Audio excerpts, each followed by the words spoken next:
अस्सलाम वालेकुम, नमस्ते, सत श्री अकाल, हेलो एवरीवन। स्वागत है आपका हमारे YouTube चैनल पर। अग्रवाल हाउस में खूब कहमा कहमी हो रही थी। हर तरफ लोग आ जा रहे थे। कोई मिठाई के टोकरे ले जा रहा था तो कोई फूलों से लदा सीढ़ियाँ चढ़ रहा था। ये वो सब लोग थे जो सजावट और बाकी इंतज़ाम कर रहे थे, और ये सारे इंतज़ाम थे शेखर अग्रवाल के इकलौते बेटे हर्ष अग्रवाल की शादी के लिए, जिसकी शादी शेखर अग्रवाल के बचपन के दोस्त सुनील गुप्ता की इकलौती बेटी संध्या से हो रही थी। शेखर अग्रवाल और सुनील गुप्ता स्कूल के ज़माने से साथ थे। शेखर अग्रवाल ने बिजनेस में डिग्री लेकर अपना फैमिली बिजनेस संभाल लिया, जबकि सुनील गुप्ता सॉफ्टवेयर इंजीनियर थे जो कि 16 साल पहले बेंगलोर से यूके चले गए थे। सुनील गुप्ता जब अपनी पत्नी साधना और बेटी संध्या को लेकर यूके गए थे, उस वक्त संध्या की उम्र 2 बरस थी। दूसरी तरफ शेखर अग्रवाल के परिवार में उनकी धर्म पत्नी आशा देवी, बेटा हर्ष और बेटी श्रुति थे। हर्ष बड़ा था, मगर उसने शेखर अग्रवाल और आशा देवी से साफ कह दिया था कि वो जब तक शादी नहीं करेगा जब तक उसकी बहन अपने घर की ना हो जाए। और यूं उसकी ख्वाहिश पर शेखर अग्रवाल ने पहले श्रुति का विवाह कर दिया। उनकी मुश्किल कुछ यूं भी जल्द आसान हो गई थी कि श्रुति की सहेली ने श्रुति का हाथ अपने भाई के लिए मांगा था। श्रुति का ससुराल शहर के बड़े घरानों में से एक था और उसका पति बहुत अच्छा इंसान था, और यूं श्रुति का घर स्वर्ग जैसा था। संध्या और हर्ष भी एक दूसरे को पसंद करते थे। दोनों ने तस्वीरों में भी एक दूसरे को देखा हुआ था। साथ लाइव चैट पर भी उनका कांटेक्ट रहता था। शेखर अग्रवाल ने सुनील गुप्ता और उनके परिवार के ठहरने का बंदोबस्त अपने बंगले में करवाया था। वैसे तो सुनील गुप्ता के रिश्तेदार भी थे, मगर उन्होंने अलग ठहरने को इम्पोर्टेंस दी। सुनील गुप्ता शादी से 5 दिन पहले आने वाले थे, क्योंकि बाकी काम की जिम्मेदारी शेखर अग्रवाल ने ले ली थी। माँ जी, आप ये सारे ड्रेसेस देख लीजिए, श्रुति ने आशा देवी के कमरे में आकर कहा, जिसके पीछे मुलाजिम हाथों में बड़े बड़े फैंसी बॉक्स उठाए अंदर आ रहे थे। उन्होंने श्रुति के कहे अनुसार वो बॉक्स लाइन से टेबल पर रख दिए। उन बॉक्सेस में डिज़ाइनर सूट्स थे। आशा देवी अपने बराबर में रखी ड्राई फ्रूट्स की ट्रे से काजू उठाकर खा रही थी। फिर उन्होंने ट्रे साइड बॉक्स पर रखी और बोली, लाओ भाई, देखते हैं तुमने क्या शॉपिंग की है। सबसे पहले मुझे बारात का जोड़ा दिखाओ। सबसे ख़ास जोड़ा दुल्हन का तो वही होता है ना। आशा देवी ने साड़ी संभाल कर बैठते हुए कहा तो श्रुति मुस्कुराई और सारे बॉक्सेस में से एक मरून वेलवेट का शानदार बॉक्स उठाया और बेड पर लाकर खोला। उसमें से ब्लड मरून कलर का लहंगा निकाला, जिसका घेरा इतना था कि पूरे बेड पर फैल गया। हल्के सुनहरी रंग का भारी काम उसे और खूबसूरत बना रहा था। माँ, ये इसकी चोली है, वेलवेट की बैग पर भी काम है, और ये दुपट्टा देखिए। श्रुति ने जब दुपट्टा फैलाया तो आशा देवी एकदम बोली, बेटा दुपट्टा तो बहुत खूबसूरत है। उनके अंदाज से लग रहा था कि वो बहुत खुश है और उन्हें ये जोड़ा बहुत पसंद आया है। श्रुति ने जोड़े को एक तरफ किया, फिर एक और बॉक्स खोला। माँ, ये रिसेप्शन के लिए है। उसने बेहद ही खूबसूरत सी ग्रीन कलर की साड़ी निकाली और आशा देवी को दिखाई, जिस पर मुकेश का बारीक काम बना हुआ था। उसे देखकर आशा देवी ने मुस्कुराते हुए भवें चढ़ाई। फिर श्रुति ने एक और बॉक्स खोला। माँ, ये संगीत के फंक्शन के लिए है। उसने कोटे के काम वाली फ्रॉक निकाली, उसके साथ चौड़े बॉर्डर वाला दुपट्टा था। श्रुति, तूने तो मेरी खुशी को दुगना कर दिया। मेरी उम्मीद से बढ़कर तूने शॉपिंग की है। आशा देवी उसकी दाद दिए बगैर न रह सकी। वाकई श्रुति ने शानदार तैयारी की थी। माँ, आप भी ना शानदार तैयारी क्यों न करती? आखिर मेरे इकलौते भैया की शादी है। दिल खोल कर अरमान निकालूंगी, कोई कसर नहीं छोड़ूंगी, श्रुति ने जज्बाती अंदाज में कहा। उसकी आंखों में खुशी की नमी तैर गई थी। श्रुति, जी माँ। बेटा, मैं ये सोच रही थी कि बाकी वक्त तो ठीक है, मगर शादी में दुल्हन का पहनावा और उसका अंदाज पारंपरिक होना चाहिए। आशा देवी ने कहा। माँ, मैं समझी नहीं। तह बनाती श्रुति रुक कर बोली, बेटा, तुम तो जानती हो कि संध्या का मॉडर्न हेयर कट हुआ है, मगर वो हिंदुस्तानी पहनावे पर जचता नहीं है। मेरी तो इच्छा है कि इन सब पहनावों के साथ संध्या के लंबे बाल होते। आशा देवी ने सोचते हुए कहा। तो उनकी बात पर श्रुति की हंसी छूट गई। अरे माँ, ये भी कोई टेंशन वाली बात है? आज के दौर में कुछ भी इम्पॉसिबल नहीं। आप चिंता मत करिए, आपकी बहू के घुटनों तक लंबे बाल होंगे, बस। श्रुति ने कहा तो आशा देवी ने पूछा, सच? वो सीधी साधी घरेलू औरत थी। और नहीं तो क्या, आजकल एक से एक हेयर एक्सटेंशन मिलती हैं जो आपके छोटे बालों को घुटनों तक और लंबे बालों को छुपाकर बॉय कट सब कुछ कर देती हैं। श्रुति ने कहा तो आशा देवी हंसने लगी। फिर श्रुति ने उन्हें बाकी जोड़े दिखाने शुरू कर दिए। सुनील गुप्ता की फ़्लाइट लैंड कर चुकी थी। उन्होंने जहाज़ से उतरकर गहरी सांस ली। वो अपने देश की हवा में रची बसी जानी पहचानी अपनायत की महक को अपने रोम रोम में महसूस कर रहे थे। 16 साल का अरसा बहुत होता है अपनी ज़मीन और अपने लोगों से दूर रहकर गुजारने के लिए। समय ने उन्हें कभी मौका ही नहीं दिया वापस आने का, मगर संध्या के जवान होने के बाद से उन्हें वापस आने की इच्छा होने लगी और उन्होंने फ़ैसला किया कि वो परदेश में नहीं, अपने मुल्क में बेटी ब्याहेंगे ताकि उनका नाता अपने देश से ना टूटे। वरना अगर संध्या की शादी यूके में हो जाती तो फिर उनके वापस आने का कोई मतलब नहीं होता और उनकी नस्लें वहीं की होकर रह जाती। और उनकी ये प्रॉब्लम उनके बचपन के दोस्त शेखर अग्रवाल ने हल कर दी।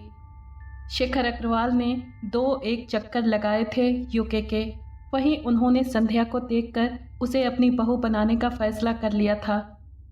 जब उन्होंने सुनील से संध्या का हाथ अपने बेटे हर्ष के लिए मांगा तो सुनील गुप्ता खुशी से उछल पड़े और दोनों दोस्त जल्द से जल्द इस दोस्ती को रिश्तेदारी में बदलने के लिए बेताब थे।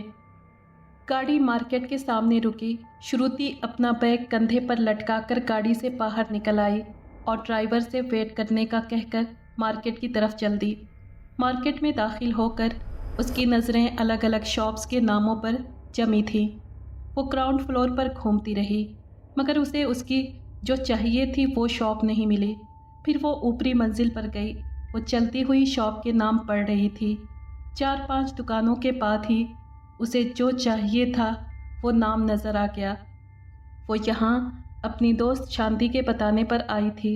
शांति ने शॉप का नाम बताकर सिर्फ इतना कहा था, ढूंढ तुम खुद लेना, एग्जैक्ट जगह मुझे नहीं मालूम, मेरी कज़िन गई थी वहाँ। लेकिन आखिरकार श्रुति ने शॉप ढूंढ ही ली। शॉप काफ़ी बड़ी थी। श्रुति अंदर गई तो उसका वेलकम ज़मीन से छत तक सजी अलग अलग तरह की विग्स ने किया, जिनमें हर तरह की विग्स थीं, हर शेड में। श्रुति उन सब पर नज़रें घुमा रही थी और उसकी नज़रें घूमती हुई एक जगह ठहर गईं, जहाँ एक आदमी नज़र आया। वो सर झुकाए कुछ कर रहा था और उसकी पीठ श्रुति की तरफ थी। एक्सक्यूज़ मी, श्रुति ने उससे कहा तो वो आदमी पीछे मुड़ा और बोला, yes ma'am, what can I do for you. उसका अंदाज़ काफ़ी खुश अखलाकी वाला था। जी, मुझे लंबे बालों का विग चाहिए, श्रुति ने कहा।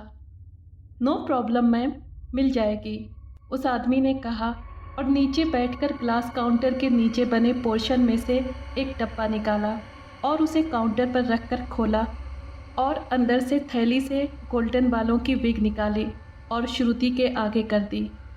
नहीं, मुझे बड़ी लेंथ में चाहिए, कम से कम घुटनों तक आती हो, और इस शेड में नहीं, मुझे ब्लैक ब्राउन शेड में चाहिए, श्रुति ने बालों का मुआयना करते हुए कहा, जिसकी लंबाई बड़ी मुश्किल से कमर तक थी।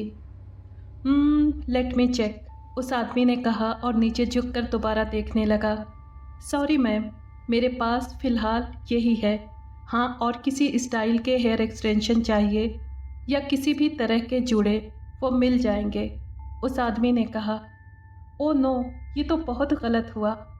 यहाँ कोई और शॉप है इस तरह की? श्रुति ने पूछा। मैम, आपको आज ही चाहिए बाल? उस आदमी ने सवाल किया। नहीं, आज तो नहीं, मगर 2-3 दिन में ज़रूरी चाहिए। एक्चुअली फंक्शन है हमारे घर, श्रुति ने बताया। 3 दिन? नो प्रॉब्लम मैम, हम 2 दिन में आपका हेयर पीस आपके घर पहुंचा देंगे, दुकानदार ने कहा। रियली? श्रुति ने कंफर्म किया। यस मैम, मगर एक बात क्लियर कर दूं, हम असली बालों के एक्सटेंशन बनाते हैं, तो वो आपको काफ़ी महंगे पड़ेंगे।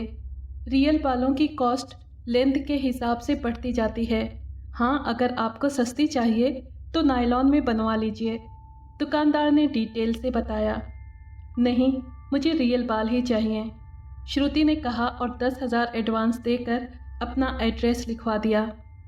दुकानदार ने रसीद उसके हाथ में दी तो श्रुति ने उसे रिमाइंड करवाया, ऑर्डर लेट नहीं होना चाहिए। डोंट वरी मैम, आपका ऑर्डर कोशिश करके वक्त से पहले ही पहुंचा देंगे, दुकानदार ने कहा। तो श्रुति बैग कंधे पर डालकर दुकान से निकल गई। उसके निकलते ही दुकानदार ने अपना मोबाइल निकाला और कॉल मिलाने लगा। चंदू खोली में दाखिल हुआ तो रघु उसे सामने ज़मीन पर औंधे मुंह पड़ा हुआ मिला। एक तरफ खाली बोतल पड़ी थी और गिलास रघु के हाथ के करीब पड़ा हुआ था। रघु, रघु उठो, रघु उठ ना। चंदू ने रघु को आवाज़ दी, मगर रघु घोड़े गधे बेचकर मदहोश पड़ा था। फिर चंदू ने एक जोरदार लात मारी। रघु ने थोड़ी सी हरकत की, फिर गर्दन इधर उधर करके दोबारा होश से बेगाना हो गया। चंदू गया और एक डोंगे में पानी भर कर लाया और रघु के मुंह पर उछाल दिया। रघु हड़बड़ाकर उठ बैठा। कौन है? वो चीखा। अबे साले, मैं हूँ चंदू, चंदू बोला। रघु ने गर्दन हिलाई और बोला, क्या चंदू, सारा मज़ा किरकिरा कर दिया। वो आंखें मीचता हुआ हाथ से मुंह साफ करने लगा। अबे उठ, रोकड़ा कमाने का टाइम है, तुझे अपने मज़े की पड़ी है साले। रोकड़ा नहीं होगा तो मज़े कहाँ से करेगा, चंदू ने कहा तो रघु लड़खड़ाता हुआ उठने की कोशिश करने लगा। चंदू ने रघु का बाजू पकड़ा तो रघु लड़खड़ाते कदमों से उठकर आगे बढ़ा। रघु की ठोकर नीचे पड़ी बोतल पर पड़ी तो वो लुढ़कती हुई दूर जा गिरी। रघु डोलता हुआ खोली में बने टीन की चादर के पीछे स्नान घर में गया, जहाँ पानी से भरा ड्रम रखा हुआ था। उसने दोनों हथेलियों को मिलाकर उसमें पानी लेकर मुंह पर छपका मारा। हो, मर गया रे। अरे ओ भगवान, कितना ठंडा पानी है, उसने छुरछुरी लेते हुए कहा। हाँ, तेरे बाप ने गीज़र फिट किया हुआ है ना, जो तुझे गर्म पानी मिलेगा, चंदू ने तंज किया। रघु ने एक तरफ लटके मैले कुचैले पर्दे से मुंह साफ किया और दीवार पर लगी खूंटी से एक पुरानी शर्ट उतारकर पहन ली।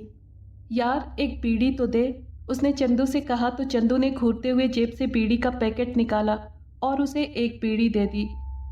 रघु ने अपनी जेबें टटोली, मगर वो खाली थीं। चंदू ने अपनी जेब से माचिस निकालकर रघु के होठों में दबी बीड़ी को जलाया। यार चंदू, पेट में चूहे दौड़ रहे हैं, रघु ने कहा। चल पहले कुछ पेट पूजा करते हैं, फिर धंधे की बात करेंगे, चंदू ने कहा और रघु के गले में हाथ डालकर खोली से बाहर निकल आया। दोनों बस्ती में बने एक ढाबे पर जाकर बैठ गए। चंदू यार, यहाँ तो कड़की है, रघु ने बेंच पर पैर ऊपर करते हुए कहा। अबे मुझे पता है। फिर चंदू ने दाल चावल मंगवाए तो रघु अपनी थाली पर टूट पड़ा। कुछ ही मिनट में खाली थाली मुंह चिढ़ा रही थी। रघु अपनी उंगलियां चाट रहा था। चंदू ने 2 चाय मंगवाई और बोला, आज 2 ऑर्डर हैं। रघु ने उसकी बात सुनकर हाँ में सर हिलाया। एकदम चंदू की जेब में रखा मोबाइल बजा। चंदू ने जेब से मोबाइल निकाला। स्क्रीन पर मोहन सर लिखा हुआ आ रहा था। चंदू ने कॉल रिसीव की। नमस्ते सर, अपन को कैसे याद किया? मोहन कभी कभार ही चंदू को कॉल किया करता था, वो भी इस सिचुएशन में जब उसे ज़रूरत होती थी, वरना उसका काम बहुत बड़े पैमाने पर था। चंदू फ़ौरन मेरे पास आ, मोहन ने सिर्फ इतना कहा और फ़ोन बंद कर दिया। चल उठ रघु, एक और काम हाथ लगा है, चंदू ने चप्पल पैर में डालते हुए कहा तो रघु भी उठ गया। सर जी, आज डिलीवरी कैसे हो सकती है? चंदू ने मोहन से कहा। चंदू डिलीवरी में देर नहीं कर सकता, मैंने एडवांस लिया हुआ है ऑर्डर का, मोहन ने चंदू से कहा। मगर सर जी आप खुद सोचो, अभी तो माल ढूंढना पड़ेगा, इसमें कितना समय लग जाए। तो आज डिलीवरी इम्पॉसिबल है, चंदू ने कहा। मुझे नहीं पता चंदू, मगर तुझे आज ही ये काम करना है। मुंह मांगी रकम दूंगा, मोहन बोला। 5,000, चंदू ने कहा। ठीक है, मोहन बोला। सर, आज की मैं कोशिश करूंगा, वरना कल पक्का माल पहुंच जाएगा, चंदू ने कहा। तो मोहन सोचने लगा, फिर बोला ठीक है, और जेब से 2,000 निकाल कर चंदू को दे दिए। ये एडवांस है, बाकी के 3,000 माल मिलने के बाद। चंदू पैसे लेकर खड़ा हो गया। बाहर रघु उसका इंतज़ार कर रहा था। उसने 1,000 रघु को दिए और 1 खुद रख लिए। यार चंदू, पहले के भी तो 2 ऑर्डर पहुंचाने हैं जो तू ढाबे पर बता रहा था, रघु बोला। अबे उनकी जल्दी नहीं है, वो तो घर पर पड़ा है, सिर्फ पहुंचाना है, चंदू ने कहा और सोचने लगा। अभी तो सोच क्या रहा है, रघु ने पूछा। यही कि मोहन सर के माल की डिलीवरी आज ही करनी है और अभी तक माल का कुछ पता नहीं, उसे ढूंढना पड़ेगा। और रघु को चंदू ने डिटेल बतानी शुरू कर दी। अभी वो दोनों बातें कर ही रहे थे कि उनके कानों में शोर की आवाज़ सुनाई दी। दोनों आवाज़ की ओर मुड़कर देखने लगे।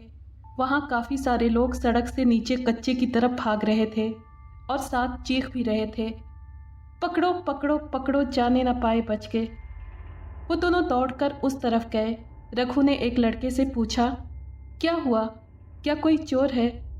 नहीं भैया, लोगों ने एक डायन को रंगे हाथों पकड़ा है बच्चा चुराते हुए।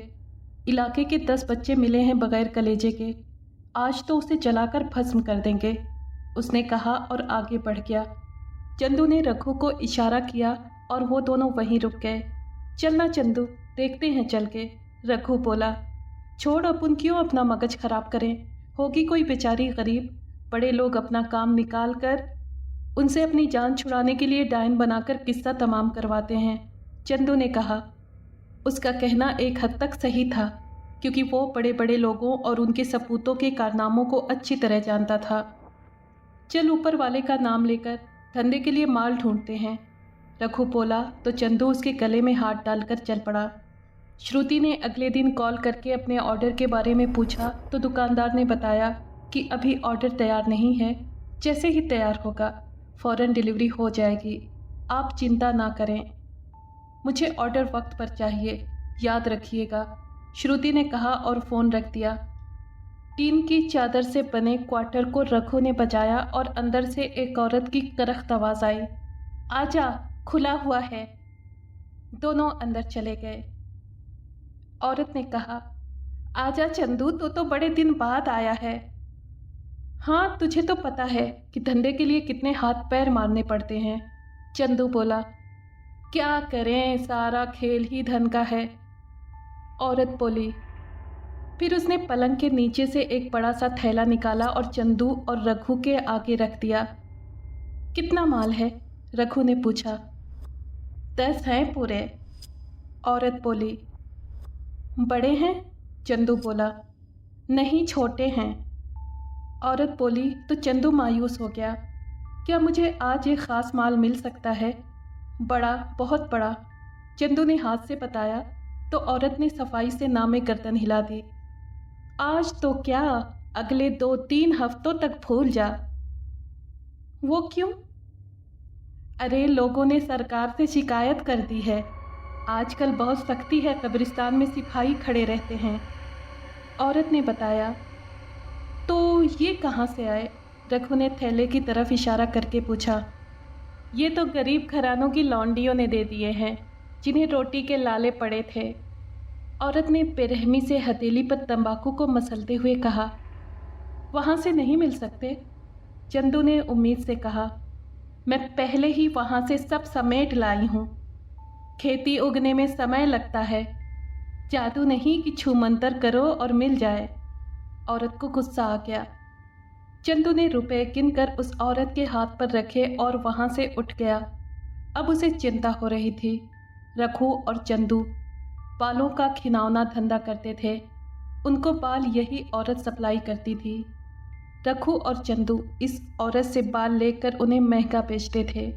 और दुकान वालों से अपना कमीशन अलग लेते थे। मगर आज का ऑर्डर चंदू के गले में अटक गया था।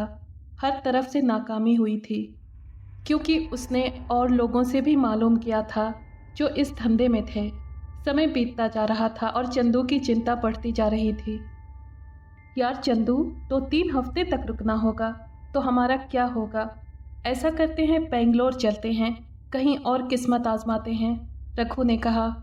हाँ, तो कहता तो ठीक है, पहले मोहन सर के ऑर्डर को पहुंचा दूं, फिर देखते हैं आगे क्या करना है, चंदू ने सोचते हुए कहा। दोनों बातें करते जा रहे थे कि एकदम रघु को ठोकर लगी और वो नीचे जा पड़ा। वहाँ हल्का हल्का अंधेरा था। चंदू रघु को उठाने झुका तो उसके हाथ में एक चुनरी आ गई। साथ एक औरत ज़मीन पर पड़ी नजर आई। कौन हो तुम? चंदू ने उससे पूछा तो औरत ने अपने खून में लुथरे लरसते हाथ जोड़े और चंदू से बोली, सहायता करो मेरी, वो लोग मुझे मार देंगे। चंदू उकड़ू उसके पास ज़मीन पर बैठ गया। तुम वही हो जिसे लोग डायन कहकर ढूंढ रहे हैं, चंदू ने कहा। नहीं बाबू, मैं डायन नहीं हूँ, सब झूठ है ये, उस औरत ने कहा और चंदू की कमीज़ पकड़कर उठने की कोशिश की। चंदू ने उसे बाजू से पकड़कर उठाया तो वो पूरी खून में लथपथ हो रही थी। चंदू के हाथ भी खून में लथपथ हो गए। औरत झुकी हुई थी। जब वो सीधी होने लगी तो उसके घुटनों को छूती चुटिया आगे आ पड़ी। उसकी चुटिया चंदू की नज़रों के सामने लहराई तो चंदू के दिमाग में बिजली सी कौंधी। चिंता मत करो, मैं तुम्हें बचा लूँगा, उसने घायल औरत से कहा और उसको बाजुओं से थामकर सहारा देकर एक पत्थर पर बिठाया। साथ उसने रघु को पीछे आने का इशारा किया। जैसे ही रघु पीछे आया, चंदू ने झट से उस औरत के बालों को गुद्दी से पकड़ लिया। ले यार चंदू, रघु ने उसे पीछे से कैंची दी जो वो अक्सर अपने साथ बैग में रखते थे। दूर से लोगों का शोर भी सुनाई देने लगा। औरत खौफ और दर्द से चीखी, दया करो, मुझे जाने दो। मगर चंदू ने औरत के बाल गुद्दी से काट लिए और उसे जोर से धक्का दे दिया। औरत चीखती हुई जमीन पर औंधी जा पड़ी। इतने में बहुत सारे लोग वहां आ गए। ये रही डायन, एक आदमी ने औरत की तरफ उंगली करते हुए कहा तो सारे लोगों ने उसे घेर लिया। भीड़ में से एक आदमी आगे आया। उसके हाथ में कैन था जिसमें कुछ भरा हुआ था। उसने ढकना खोलकर लिक्विड उस औरत पर छिड़का तो फिजा में मिट्टी के तेल की बू फैल गई। औरत नीचे पड़ी कांप रही थी। चंदू की नज़र उसकी उंगलियों पर गई तो वो लम्हा भर के लिए चौंक गया। फिर उन लोगों ने उस औरत को आग लगा दी। वो रस्सी में जकड़ी ज़मीन पर जलती हुई इधर उधर चीखती हुई लुढ़क रही थी। फिर धीरे धीरे उसकी हरकत और चीखों में कमी आती गई और कुछ देर बाद वहाँ राख का ढेर बन गया था। आपका बहुत बहुत धन्यवाद, आज आपके कारण इस डायन से छुटकारा मिला है, एक आदमी ने चंदू के पास आकर कहा। अरे ये तो मेरा सौभाग्य है कि मैं किसी के काम आ सका, चंदू ने मक्कारी से कहा। उस औरत के बाल उसने खामोशी से रघु को दे दिए थे जो रघु ने बैग में डाल दिए थे। हेलो मैम, आप श्रुति बात कर रही हैं? श्रुति के मोबाइल पर कॉल आई थी। जी हाँ, मैं श्रुति हूँ, श्रुति ने कहा। मैम, आपने जो हेयर पीस ऑर्डर किया था वो रेडी है। आप अब बताइए कि किस तरह अपना ऑर्डर लेंगी, यहाँ आकर या घर भेज दें? दूसरी तरफ से आदमी ने कहा। मैं खुद आकर लेती हूँ 1 घंटे में, श्रुति ने कहा और मोबाइल रखकर अपना काम समेटकर जाने के लिए तैयार हो गई। उसने सुमीत को कॉल करके बता दिया और अपनी सास से इजाज़त लेकर चली गई। उसे आज आशा देवी के साथ संध्या से मिलने जाना था। उसने सोचा पहले हेयर पीस ले ले, फिर वहीं से आशा देवी के पास चली जाएगी। श्रुति ने दुकान में जाकर हेयर पीस मांगा। दुकानदार ने उसे निकाल कर बाल दिखाए जो घुटनों तक आ रहे थे। श्रुति उन्हें देखकर बहुत खुश हुई। मैम, ये ठीक है, आप सेटिस्फाई हैं? दुकानदार ने पूछा। बिल्कुल, आपने मेरी चिंता दूर कर दी, थैंक्स, श्रुति ने कहा और पर्स से नोट निकालकर उसके बाकी पैसे दे दिए। नौकरानी ने दरवाज़ा नॉक किया तो संध्या ने उसे अंदर आने का कहा। संध्या बेबी, आशा देवी और श्रुति जी आई हैं और आपको बुला रही हैं, नौकरानी ने बताया। तुम चलो, मैं आती हूँ, संध्या बोली और फिर आईने में अपने आप पर नज़र डालने लगी। आसमानी कलर के नेट के सूट में वो काफ़ी सुंदर लग रही थी। संध्या कमरे से निकलकर लाउंज में आ गई। वहाँ से हंसने की आवाज़ें आ रही थीं। श्रुति ने उठकर संध्या को गले लगाया। संध्या ने आशा देवी के चरणों को छूकर आशीर्वाद लिया।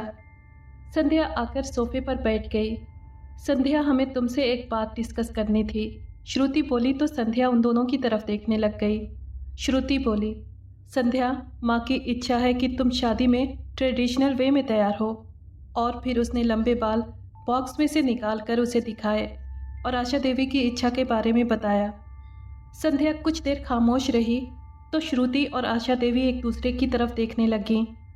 बेटा, ये सिर्फ मेरी इच्छा है, अगर तुम्हें नहीं पसंद तो कोई बात नहीं, आशा देवी बोली। हाँ संध्या, अगर तुम कंफर्टेबल फील ना करो तो कोई ज़बरदस्ती नहीं है, श्रुति भी जल्दी से बोली। संध्या ने श्रुति की तरफ देखा और बोली, यू नो श्रुति दी, मुझे लंबे बाल पसंद हैं और मुझे कोई प्रॉब्लम नहीं है। तुमने तो मेरी ये इच्छा पूरी करके मुझे खुश कर दिया, थैंक्स। श्रुति और आशा देवी ने संध्या की बात सुनकर सुख का सांस लिया। खुश तो तुमने मुझे कर दिया है बेटा, मेरी इच्छा का रिस्पेक्ट करके, मेरी इच्छा का एहतराम करके, आशा देवी बोली। आंटी, आपकी इच्छा मेरे लिए बहुत मायने रखती है। अगर मुझे ये पसंद ना भी होते तब भी मैं ये आपके लिए ज़रूर लगाती। संध्या की बात सुनकर आशा देवी खुशी से फूली नहीं समा रही थी। इतने संस्कारों वाली बहू तो भाग से ही मिलती है, वो भी बाहर से आई हुई। संध्या, कितना समय और लगेगा? संध्या की मॉम साधना ने संध्या के मोबाइल पर कॉल की, जो कि सैलून में बैठी तैयार हो रही थी। मॉम, बस आधा घंटा और लगेगा, संध्या ने कहा और फ़ोन कट कर दिया। मैम, आपके हेयर पीस को आपके बालों के साथ एडजस्ट करके फ़िक्स कर दूं? ब्यूटिशियन ने पूछा। ऐसे फ़िक्स कीजिए कि मुझे बार बार लगाने ना पड़े। आपको तो पता है कि शादी में कितने सारे फंक्शंस होते हैं, संध्या ने कहा। ओके मैम, मैं इन्हें फ़िक्स्ड कर रही हूँ। जब आपको निकालने हो आप सैलून आ जाइएगा। इस अटैचमेंट का ड्यूरेशन 3 वीक है, ब्यूटिशियन ने बताया और फिर बालों को संध्या के सर के बालों से अटैच कर दिया।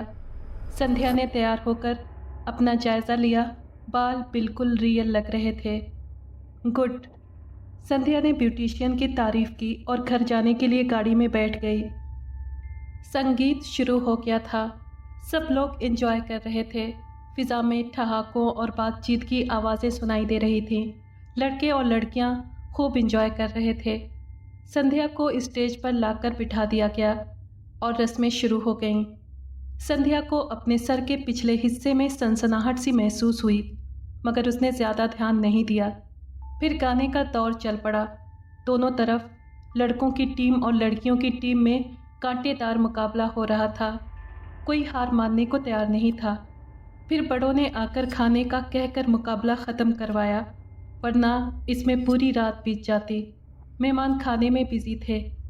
स्टेज पर बैठी संध्या के सर में हल्का हल्का दर्द होने लगा।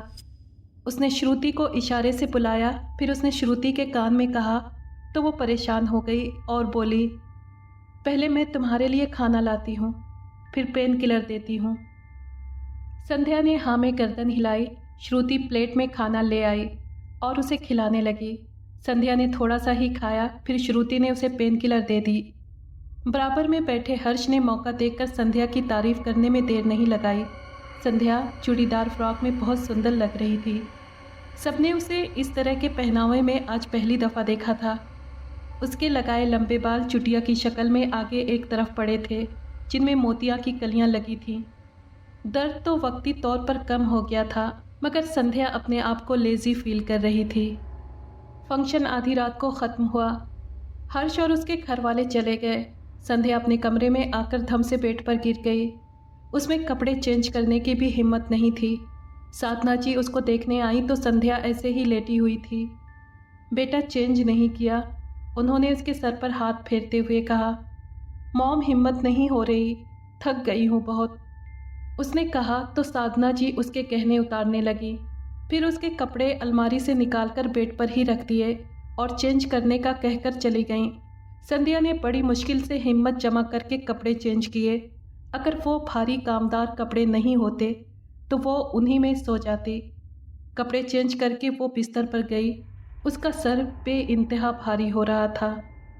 नाश्ते की मेज़ पर साधना जी और सुनील गुप्ता बातें कर रहे थे। संध्या बोझल अंदाज में चलती हुई आई और कुर्सी पर बैठकर टेक लगा लिया। थकन उतरी नहीं बेटा? साधना जी ने उससे पूछा। No mom. संध्या ने आंखें बंद किए हुए जवाब दिया। बेटा, ये यूके नहीं कि एक साइन करने से शादी हो जाए। ये इंडिया है। यहाँ कदम कदम पर रस्में होंगी जिनसे तुम दामन बचा नहीं सकोगी। अब यूके की फास्ट और शॉर्ट अंदाज को भूलकर यहाँ की आदत डालो। सुनील गुप्ता ने हंसते हुए कहा तो संध्या भी मुस्कुरा दी। नाश्ता ख़त्म करके वो अपने रूम में आई और नौकरानी से कहकर अपनी चीज़ें उठवाने लगी जो रात उसने ऐसे ही छोड़ दी थी। संध्या अलमारी के पास खड़ी थी। एकदम उसे बहुत ज़ोरदार चक्कर आए और वो अलमारी का दरवाज़ा पकड़े पकड़े नीचे जा पड़ी। नौकरानी ने दौड़कर संध्या को उठाया मगर उसे बराबर चक्कर आ रहे थे। नौकरानी ने शोर मचाकर साधना जी को बुलाया तो उनके साथ सुनील गुप्ता भी आ गए। संध्या को देखकर दोनों परेशान हो गए। सुनील गुप्ता ने फ़ौरन शेखर अग्रवाल को कॉल की तो उन्होंने डॉक्टर घर भिजवाने का कहा। थोड़ी देर में डॉक्टर साहब आ गए। उन्होंने संध्या का ब्लड प्रेशर चेक किया और बोले, इनका ब्लड प्रेशर तो बहुत लो है। फिर उन्होंने संध्या को इंजेक्शन लगाया और खाने पीने का कहा। इंजेक्शन लगाकर संध्या को थोड़ा बेहतर महसूस होने लगा। साधना जी ने उसे आराम करने का कहा और हर 2 घंटे के बाद वो संध्या के लिए फ्रूट्स, जूस और नट्स भेजती रहीं। शाम तक संध्या बिल्कुल ठीक हो गई और साधना जी के साथ पार्लर चली गई। रात को संध्या की बारात थी। शादी का मंडप सज चुका था। संध्या भी पार्लर से आ चुकी थी। दुल्हन के जोड़े में वो बहुत सुंदर लग रही थी। उसका दूल्हा भी बहुत अच्छा था। वो भी कुछ कम नहीं लग रहा था। सब दोनों की जोड़ी की तारीफ़ें कर रहे थे। फेरे हो गए। संध्या की मांग में हर्ष ने सिंदूर लगाया और दोनों पति पत्नी के अटूट बंधन में बंध गए। सब लोग दोनों को आशीर्वाद दे रहे थे। संध्या के सर में फिर हल्का हल्का दर्द शुरू हो गया था। वो आशा देवी से कहकर सजे हुए स्टेज पर बैठ गई। हर्ष उसके बराबर में बैठा हुआ था। मौका देखकर वो संध्या के करीब हुआ और उसके कान में धीरे से कहा, संध्या, तुम लंबे बालों में और भी ज़्यादा सुंदर लग रही हो। तो संध्या ने शर्मा कर कहा, आपको लंबे बाल पसंद हैं तो मैं अपने बाल बढ़ा लूँगी। जब रस्में ख़त्म हो गईं तो विदाई का समय आ गया। संध्या रोते हुए अपने माता पिता के गले लग गई। सुनील गुप्ता ने उसको रोते हुए गाड़ी में बिठा दिया। गाड़ी तक आते आते भी संध्या को चक्कर आ रहे थे मगर वो गाड़ी का गेट थामे अंदर बैठ गई। उस वक्त उसे सिर्फ माता पिता से दूर होने का गम था। हर्ष उसके बराबर आकर बैठ गया। गाड़ी चली तो संध्या ने सीट से टेक लगाकर आंखें बंद कर ली। उसकी आंखों से आंसू जारी थे। मत रो संध्या, हर्ष ने उसका हाथ अपने हाथों में थामते हुए कहा। गाड़ी सफ़र पूरा करके अग्रवाल हाउस के सामने रुक गई। संध्या, घर आ गया, हर्ष ने कहा तो उसने आंखें खोल दी। आशा देवी और श्रुति उन दोनों से पहले ही घर के लिए निकल गई थीं ताकि दुल्हन का स्वागत कर सकें। जब संध्या गाड़ी से नीचे उतरी तो एकदम लहरा गई। आशा देवी और श्रुति और बाकी लोग उसके स्वागत के लिए खड़े थे। संध्या ने एक कदम आगे बढ़ाया तो वो दोबारा लहरा गई। हर्ष ने जल्दी से आगे बढ़कर उसे थाम लिया। लो भाई, हर्ष भैया तो गए काम से, उनकी ड्यूटी तो भाभी ने अभी से लगा दी। श्रुति की बात पर बेख्तियार संध्या की हंसी छूट गई। अरे भाई श्रुति, हमारी संध्या भाभी इतनी नाजुक सी हैं और लहंगा तुमने 10 किलो वज़न के काम वाला लिया। भाई ये तो जुल्म है। श्रुति के पति सुमित ने उन्हें छेड़ा। सुमित, चिंता की कोई बात नहीं है, भाभी ने ड्यूटी तो लगा दी है भैया की, वो उठा ले जाएंगे, श्रुति बोली और सब जोर से हंसने लगे। तुम दोनों से तो मैं बाद में निपटूंगा, हर्ष ने मुस्कुराते हुए कहा। संध्या धीरे धीरे चलती हुई घर की दहलीज तक आई। वो बहुत मुश्किल से अपने आप को संभाल रही थी। उसने सोचा कि इतने सारे लोगों के सामने तमाशा न बन जाए, मगर उसका सब्र टूट गया। गृह प्रवेश की रस्म के लिए आशा देवी दूल्हा दुल्हन की आरती उतार रही थी। संध्या एकदम लहराई और अपना बैलेंस बरकरार न रख पाई। वो तो गिरी, साथ उसका हाथ आशा देवी के हाथों में थामी हुई थाली पर पड़ा तो थाली भी नीचे जा पड़ी। सब जमीन पर बिखर गया। उस पल सब शॉक्ड रह गए। हर्ष ने संध्या का सर अपनी गोद में रखा। श्रुति साड़ी संभालती पानी लेने दौड़ी, जबकि आशा देवी की नज़रें गिरी हुई थाली पर थी, जो कि बहुत बड़ा अपशगुन था। श्रुति ने संध्या के मुंह पर पानी के छींटे मारे तो उसने अपनी आंखें खोल दी। हर्ष संध्या को उठाकर कमरे में ले आया और उसे बेड पर लिटा दिया। सब उसके कमरे में जमा थे। संध्या को शर्मिंदगी महसूस हो रही थी। जिसका उसे डर था वही हो गया था। शेखर अग्रवाल के कहने पर हर्ष ने डॉक्टर संजय को कॉल की, जिन्होंने सुबह ही संध्या को चेक किया था। वो फ़ौरन यहाँ आ गए। उन्होंने संध्या को चेक किया तो उसका ब्लड प्रेशर बहुत ज़्यादा लो था। उन्होंने संध्या को दोबारा इंजेक्शन लगा दिया। संध्या बेटा, ये सब आपके साथ पहले हुआ है? क्या आप कोई मेडिसिन लेती थी और अब वो छोड़ दी है? डॉक्टर संजय ने सवाल किया। नो डॉक्टर, मुझे ऐसा कभी नहीं हुआ। बस 2 दिन से ये सब हो रहा है और ना ही मैंने कभी किसी चीज़ की कोई मेडिसिन ली है, संध्या ने बताया।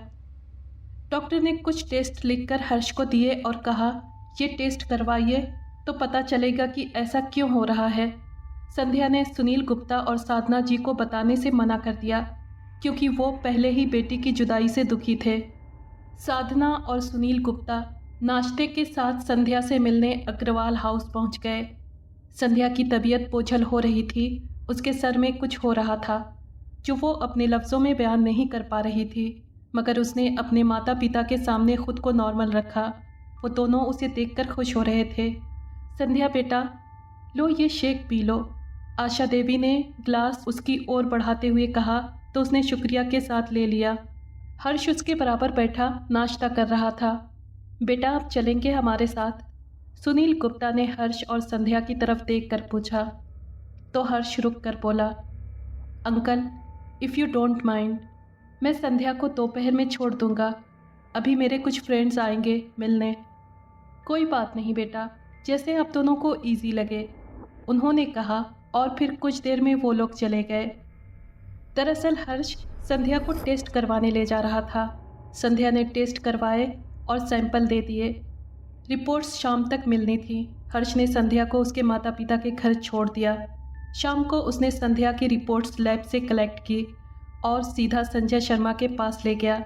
संजय शर्मा ने सारी रिपोर्ट्स देखकर हर्ष से कहा, हर्ष, चिंता की कोई बात नहीं, सारी रिपोर्ट्स क्लियर हैं, बस संध्या में खून की कमी है।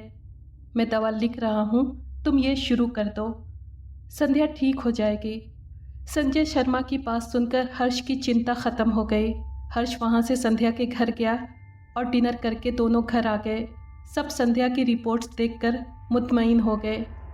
संध्या ने अपने रिसेप्शन डिनर की तारीख थोड़ी आगे करवा दी थी।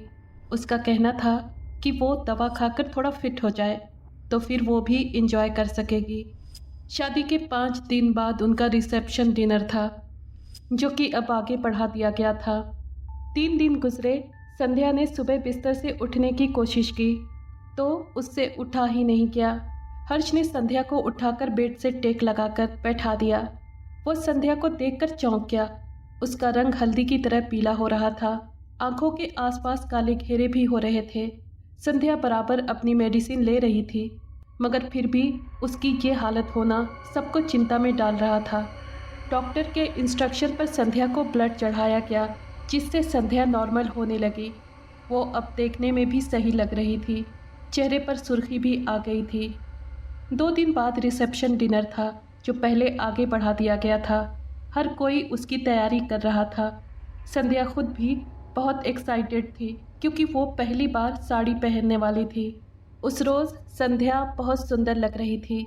सी ग्रीन कलर की साड़ी, जिस पर मुकेश का बारीक काम बना हुआ था। उसने लंबे बालों को खोल रखा था। उसने तैयार होकर आईने में अपना जायज़ा लिया। आईना देखते देखते वो रुक गई। जब ब्यूटिशियन ने उसके बाल लगाए थे, वो घुटनों को छू रहे थे, मगर अब बाल घुटनों से भी लगभग 2 इंच नीचे थे। फिर उसने सोचा शायद इतने दिन गुजरने पर वो लूज होकर नीचे हो गए हैं।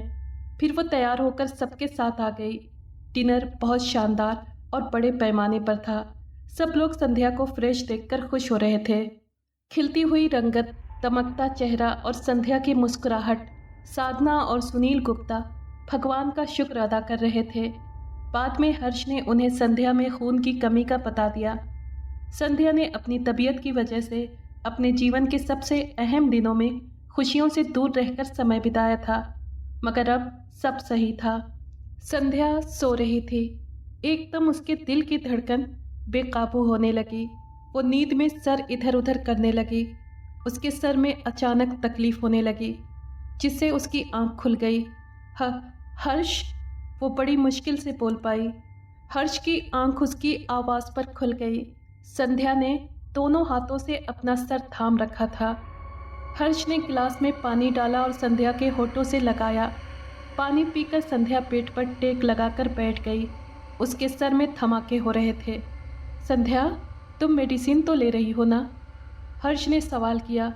जी हर्ष, मैं बराबर दवा ले रही हूँ, संध्या ने सर पकड़े हुए कहा। तुम ये पेन किलर ले लो, शायद सर में दर्द कम हो जाए, हर्ष ने उसे गोली देते हुए कहा। उस वक्त रात के 3:30 बज रहे थे। यू नो संध्या, मैं सोच रहा हूँ कि तुम्हें थोड़े समय के लिए यूके ले चलो। जब से तुम यहाँ आई हो बीमार पड़ गई हो। हर्ष बोला तो संध्या सर हिलाकर रह गई। उसे चैन नहीं आ रहा था। संध्या के हाथ छलनी हो गए थे। कौन सा ऐसा टेस्ट नहीं था जो उसका ना हुआ हो।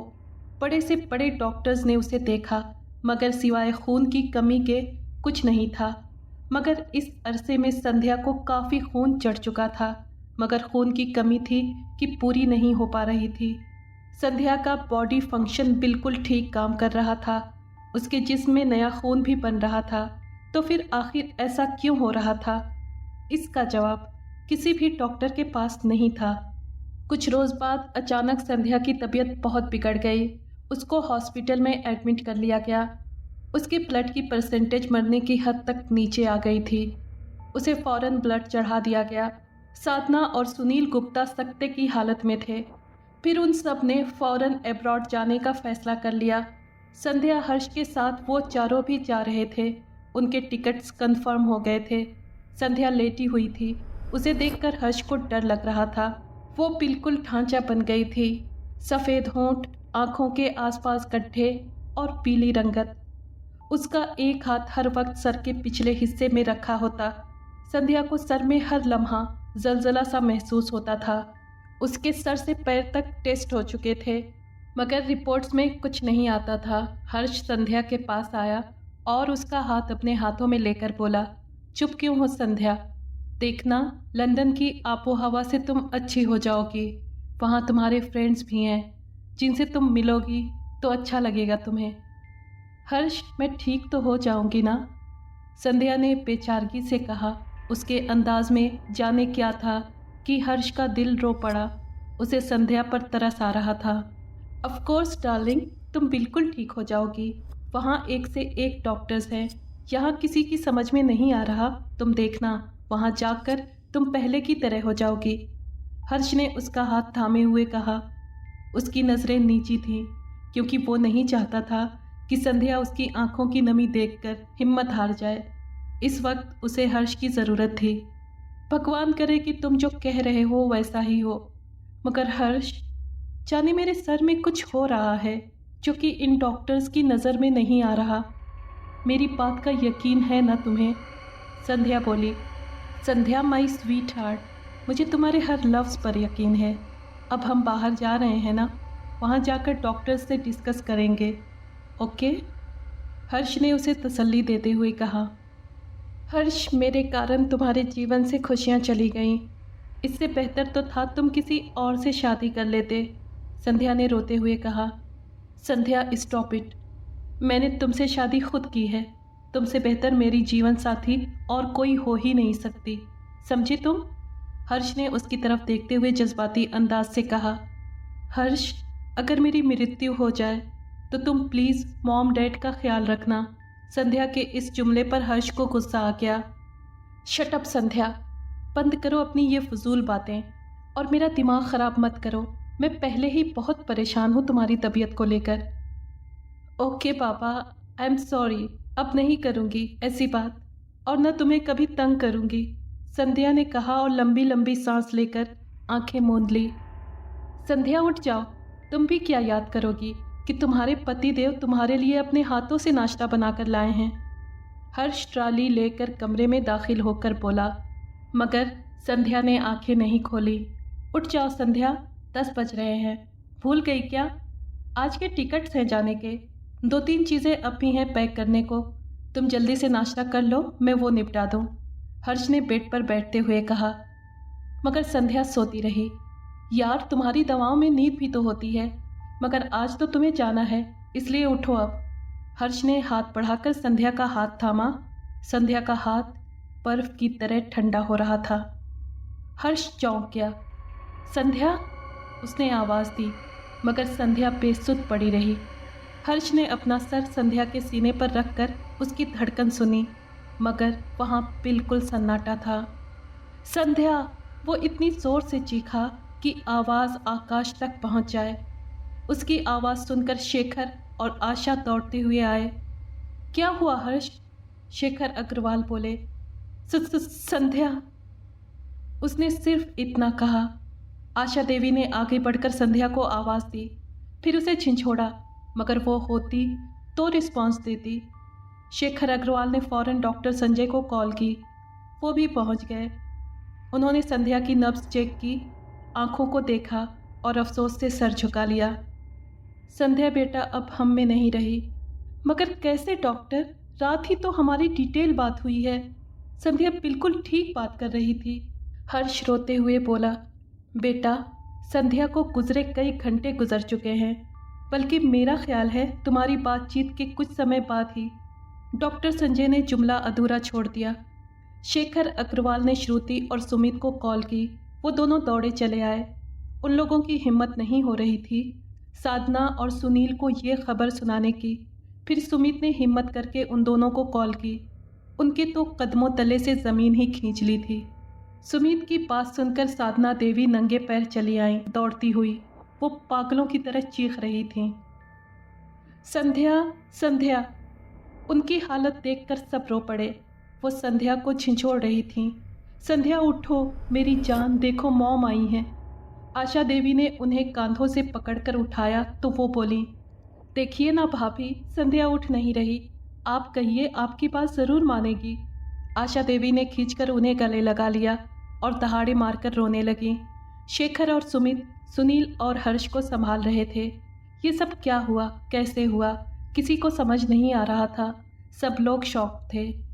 संध्या की अर्थी तैयार की जा रही थी। संध्या को अभी सुहागन की तरह सजना था, मगर अपने अंतिम सफ़र पर जाने के लिए श्रुति उसके कमरे में आई। उसे संध्या को स्नान करवाना था। उसने संध्या का सर अपने हाथों में थामा हुआ था।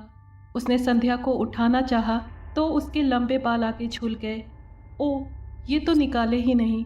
श्रुति को उन्हें देखकर ख्याल आया, वरना तो खुद संध्या का ध्यान उस तरफ नहीं गया था। उसकी तबीयत संभल ही नहीं पा रही थी जो वो इस तरफ ध्यान देती। श्रुति के साथ आशा देवी भी थीं। उन्होंने संध्या को पकड़ा और श्रुति ने संध्या के बालों को पकड़ा ताकि उसके सर से नकली बाल अलग कर सके। उसने बालों की तह खोली तो श्रुति थक से रह गई। उसकी लम्हे भर में जैसे जान निकल गई। उसके जिस्म में सनसनाहट होने लगी। संध्या के अपने बालों में जुड़े नकली बालों में से कुछ गुच्छे सर की तरफ जा रहे थे और उनके सिरे खून की रगों की तरह सुर्ख हो रहे थे और फूलकर काफ़ी मोटे हो रहे थे और संध्या की खोपड़ी में धंसे हुए थे। उस जगह से संध्या की खोपड़ी उसके अपने बालों से खाली हो चुकी थी। खून भरे बाल या रगें खोपड़ी में धंसे होने की वजह से संध्या की खोपड़ी जगह जगह से चटकी हुई थी। दरारें इतनी खुली हुई थीं कि संध्या का दिमाग नज़र आ रहा था। श्रुति ने झट बाल वापस छोड़ दिए और संध्या का सर वापस नीचे रख दिया। क्या हुआ श्रुति? आशा देवी बोली, मगर श्रुति अपनी जगह सुन्न हो रही थी। ये क्या है? उसकी समझ में नहीं आ रहा था। आशा देवी ने उसे हिलाया तो वो चौंकी। माँ, पापा, हर्ष, सुमित, सुनील अंकल और आंटी सबको बुलाइए तुरंत।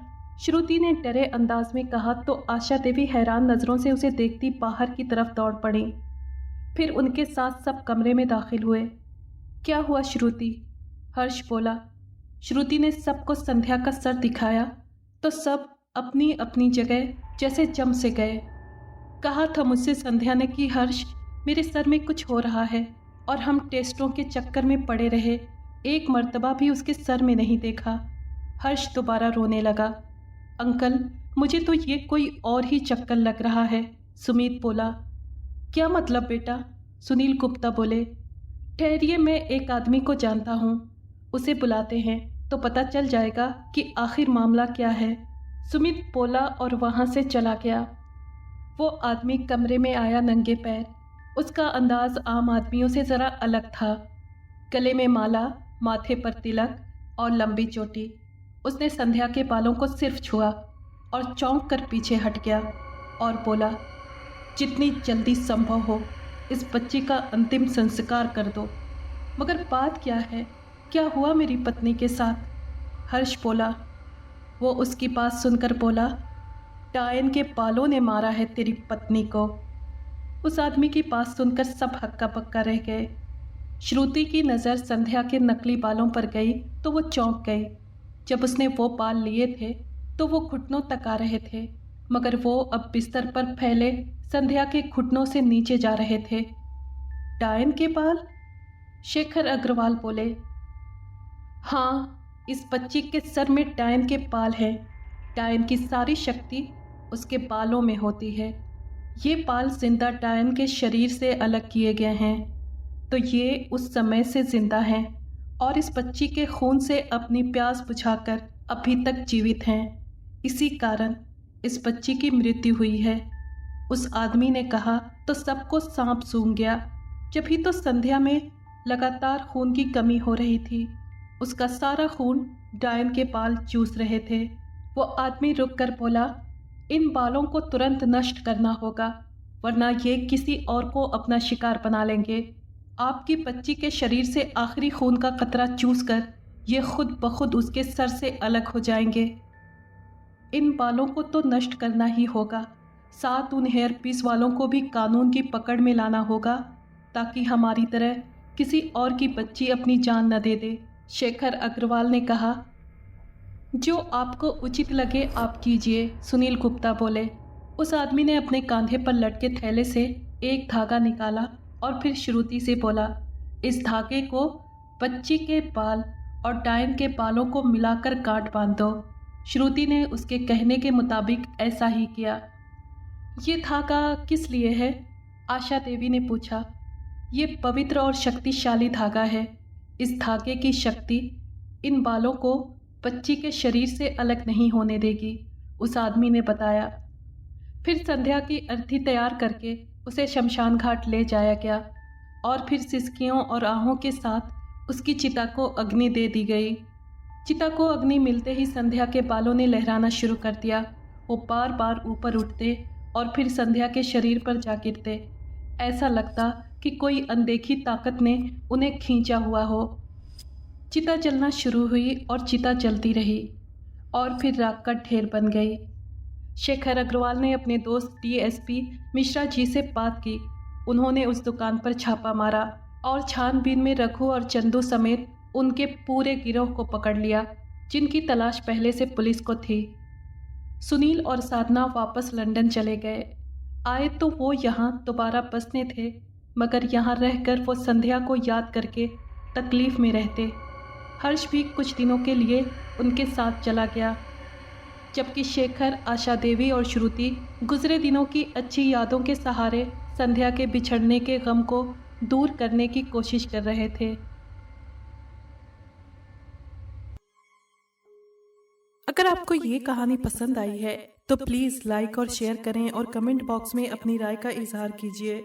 अगर आपने हमारे चैनल को अभी तक सब्सक्राइब नहीं किया है तो प्लीज़ सब्सक्राइब कर लें और बेल आइकन को प्रेस कर दें ताकि आने वाली हर कहानी का नोटिफिकेशन आपको मिल सके। शुक्रिया।